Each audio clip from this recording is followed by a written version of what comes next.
ولي الصالحين وأشهد أن سيدنا محمد عبده ورسوله. اللهم صل وسلم على سيدنا محمد. أوصيكم ونفسي بتقوى الله. Allah subhanahu wa ta'ala has mentioned to our Prophet sallallahu alayhi wa alihi wa sallam realities about our fasting. Fasting in Ramadan is not just leaving food and drink. Fasting in Ramadan is not just standing up in prayer. There's haqa'iq, there's realities of your fast. What's the difference between you and somebody else who's not Muslim, who doesn't eat or drink for the day? What makes you different? Why should Allah reward you? There's realities about our fasting. So we need to make sure that we're fasting, and we're fasting in the true sense of the word of fasting. In the hadith of Prophet sallallahu alayhi wa sallam has mentioned that Allah Azza wa Jalla has said all the actions that Bani Adam can do, man and woman can do, are for Allah from 10 to 700 times reward. Allah rewards you. Except for fasting Ramadan. Fasting Ramadan, it's for Allah. What does this mean? It means that when you pray, when you do zakah, when you go to Hajj, everybody can see you praying. Everybody can see you giving zakah. Everybody can see you going to Hajj. But fasting, nobody can see if you're fasting or not. And as we heard, in China, they've banned fasting. And somebody wrote today an interesting message. How can you ban fasting when you can't tell who's fasting and who's not fasting? Well, Allah help our brothers and sisters in China, inshallah ta'ala. Muslims have been in China for centuries. Ala kull hal. And that's why Allah Azza wa Jalla said, fasting is for me only. And I will reward him, inshallah ta'ala.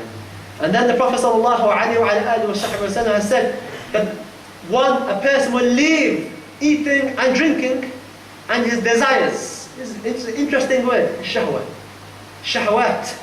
His desires. Well, his sexual desires, not sleeping with his wife, which is haram to sleep with your wife during the daylight hours.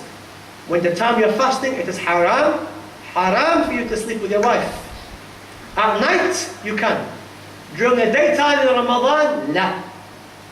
And people should be aware, and that's why the ulama have said it's not recommended to get married in Ramadan because of this. So you should stay away, and also any sins, masturbating as well, people should stay away from these things, whether in the night or the day, whether in Ramadan or outside Ramadan.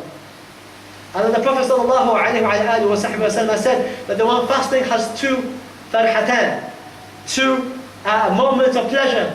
The first is when he breaks his fast, he's happy.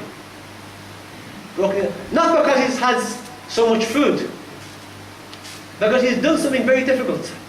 The whole day he's fasted. Nearly 18 or maybe 16, 17 hours fasting. A difficult thing. He's left food, left drink, gone to work, doing his normal day-to-day routine, but he's left his food. وَتَرَكَ شَهْوَتُهُ. And has left his desires, whether his sexual desires or his desires to hear gossip, his desire to backbite, his desire to talk about other people's families, his desire to talk about other people's daughters. Leave these things. And the ulama have said, if you want to know if Allah has left you a sign, alama, that Allah has left a person, is that person is busy talking about other people. Busy talking about other people, other people's families, other people's daughters, other people's sons. He's busy talking about other people. That's a sign Allah has left the man or the woman. So you be careful, because if Allah has left you, then who's going to help you on Yawm al-Qiyamah? Because you're busy talking about the things that don't concern you. Concern yourself with what's in the Quran. Concern yourself with following our Prophet sallallahu alayhi wa sallam. Concern yourself with reading the seerah. The only news you should be really interested in is a news in the Quran. The Quran is like a newspaper. It tells you akhbar. of what's going to come and what's happened. You're at your newspaper. People read the newspapers every day, but never read the Quran, only in Ramadan. The Quran does not know them 11 months of the year. And for some people, even in Ramadan, the Quran does not know them.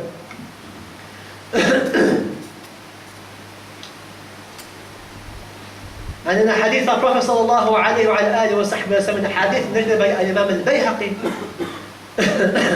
that our Prophet sallallahu alayhi wa alihi wa sallam has said, 5 things that I have been given, no other prophet has been given before me. No other nation has been given these 5 things except us. The first thing the Prophet said is that on the first night of Ramadan, which is already gone, that Allah Azza wa Jal, He looks, nadara, He looks at His people, His creation, and whoever He looks at and gazes upon, لم يعذبه أبدا. Allah won't punish him ever. If Allah looks at you and He's happy with you and He sees you on the first night of Ramadan, mashallah, ready for fasting, ready to pray Fajr on time, ready to leave that girl, ready to leave the drugs, ready to leave the haram, and Allah is pleased with you, Allah smiles, and Allah will never punish you. But on the first night, if He finds you watching the World Cup perhaps, leaving Taraweeh, some of the World Cup games now will come at the same time as Taraweeh perhaps. You have a decision to make, Taraweeh or Ka's al-Alam. Even the word that the World Cup isn't a Taraweeh. That's the World Cup you need. You can come and pray 20 rak'at, and inshallah, you win the World Cup. The World Cup of the Akhirah. When these cups, all cups will be useless, except for the Ka's al-Hana, the cup of the Prophet sallallahu alayhi wa sallam, which you will drink from on Yawm al-Qiyamah. That's the only cup you should be worried about. The second thing the Prophet sallallahu alayhi wa sallam mentioned, that the smell, the breath of a person fasting, أطيب عند الله, more beautiful with Allah than ريح المسك, and the smell of musk. And if you want to know about musk, what's so important about musk, you Google musk and find out how much is pure musk. 1 milliliter of pure musk, Google it and find out how much it is. Very expensive, musk in its purest form. And that's why many hadiths that an example has been made with the fragrance of musk. And your breath smells more fragrant to Allah than musk. So why should we bother what people at work think? Some of our brothers get a bit embarrassed. My breath might not smell. And most times people don't notice your breath. It's just waswas. You have. But even Allah, your breath smells nice to Allah. That's all that really matters. And the third thing is that the angels ask forgiveness for the one who's fasting in the day and in the night. And in one riwayah, that the fish ask forgiveness also. And the next thing is that Allah tells heaven to beautify itself, make itself look beautiful. Much in the same way that a wife will make herself beautiful for her husband. Allah will tell heaven, beautify yourself for my people, the people who've been fasting. And the last thing, if it's the last night of Ramadan, Allah forgives everybody. Those who fasted correctly. But what does a true fast mean? As the Prophet mentioned in the Hadith Sahih, that those who fast, وَعَرَفَ حُدُودَهُ, those who fast and know the boundaries of fasting.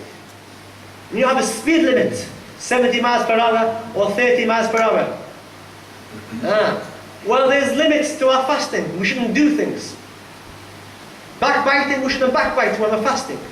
Whether fasting or not, we should not be fasting. Listening to al-ghiba, saying bad things about people, we shouldn't be doing these things. Staying away from things that break your fast. Smoking when you're fasting is haram. Anything entering into your body, entering into your stomach, breaks your fast. Now if you're sick and you can't fast at all, then you're excused. But you have what's called al-fidya, where you give charity every day. And for those who want to ask any questions on this, you come and see me, inshallah ta'ala. So this is Ramadan. We should make the most of it. 6 days now have gone. Very quick. And the rest will go. And before we know it, we'll be hearing takbirat haq al-Eid. The takbirat, Allahu Akbar, Allahu Akbar. We'll be hearing the takbirat al-Eid before you know it. And then before you know it, you'll be hearing 4 takbirat. 4 takbirat of what? Takbirat salat al-janazah. Things are moving so quickly now. That Ramadan after Ramadan, Salah after Salah, Al-Jum'atu ila Al-Jum'atu, Wal-Hajj ila Al-Hajj. Going so quick that we can't even grab anything anymore. Moving so quickly, and before you know it, it'll be 4 takbirat in the masjid, and you'll be going to Ely cemetery. That's the only place you should be really preparing for. Ramadan is a preparation for your grave. How? What are you going to take to your grave? Are you going to take to your grave talking bad about people, backbiting, lying, slandering? Are you going to take to your grave disobeying your parents? What are you going to take to your grave? And inshallah, finally, that when we're praying Taraweeh, okay, we don't want children playing outside.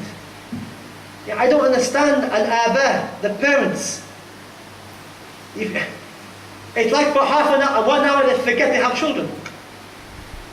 If you're going to bring your son to the masjid for Taraweeh, put him next to you.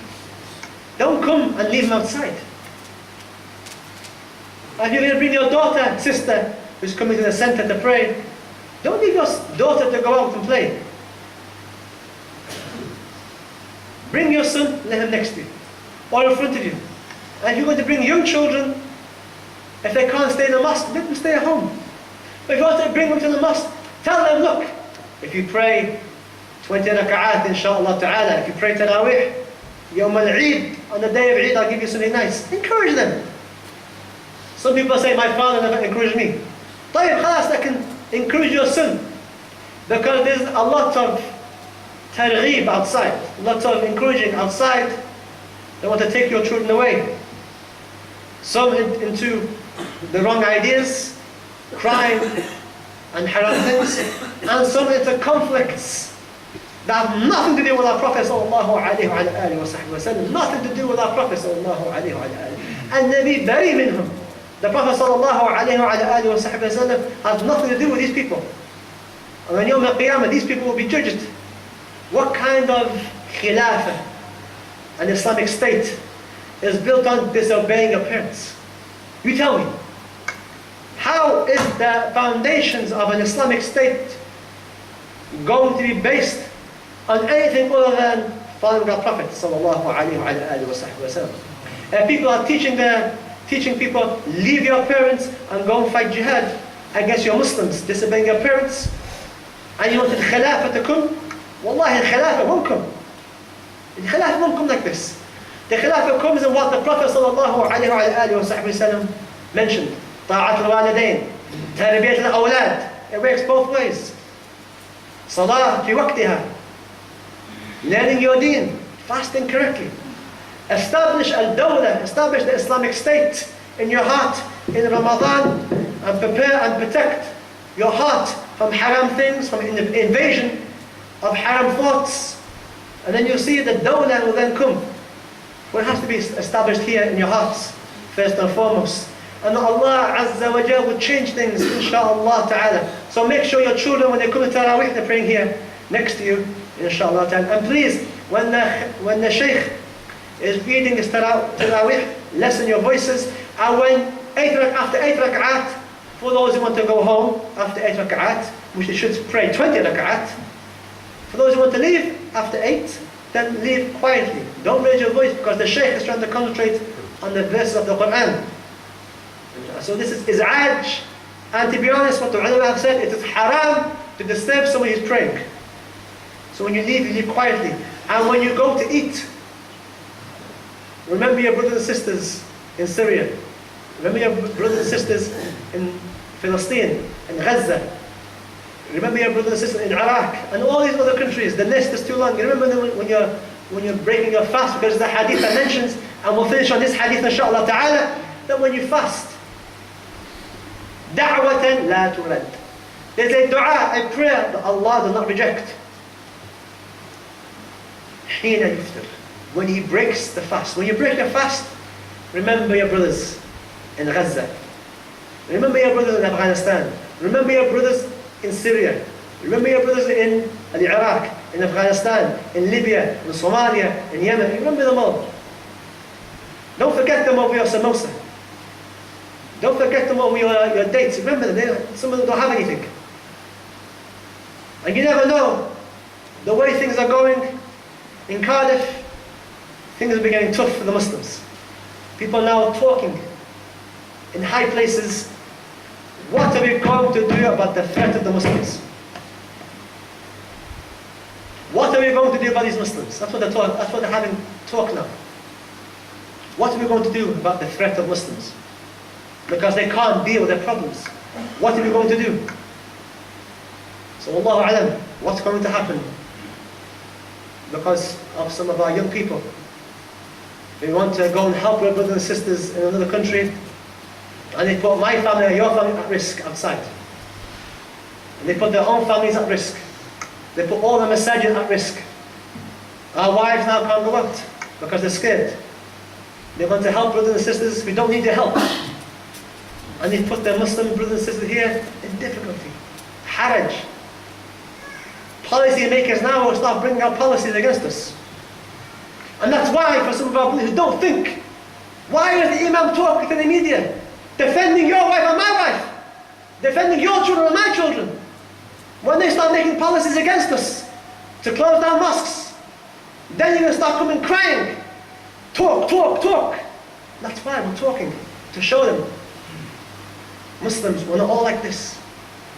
But like if the parents had the right tarbiyah, if the parents understood what was going on, we wouldn't have this mess. But now we have to deal with it. And we ask Allah Azza wa Jalla, that Allah, whatever Allah has decreed, because Allah has decreed all this to happen, whatever Allah has decreed to happen for us in Cardiff, we ask Allah to give us sabr and patience with what will happen, any change in policies or change in government. This government, this party, UKIP, likes to hear these things, problems, immigration, Muslims. We have to wake up. We have to wake up. All you've got to think about is the 1940s in Germany and what Hitler did to the Jews and how the media used that. And you see the same thing, but our brothers and sisters, what can we say? What can we say? Until they say to you, Muslims, anybody with a Muslim name, get out of the country. You know, there's people now talking about this now. There's people on the Sunday programs now saying, Muslims don't want to integrate, Muslims are causing a threat, Muslims don't want to know anything about British values. They're coming from this angle. And one thing I've learned by the media is that public ideas, public perception is based on the media. Whatever the media tell them, they're going to listen. And then who listens to the people? The votes. When the votes come, the governments listen. And the governments have to listen to what the people have to say. And this is democracy. So if the general people outside start hating Muslims, they're going to vote for the party that wants to get rid of the Muslims. And don't think, no, they need us. That's what the Jews said in Germany. That's what the Jews, the bankers, that's what they said. They need us. We have houses. The country will collapse. And we have to wake up. Wake up, wake up. Read our history. We've lived in this country for many years, and some of us, third, fourth generation, things are heating up right now. People that want Muslims to be here.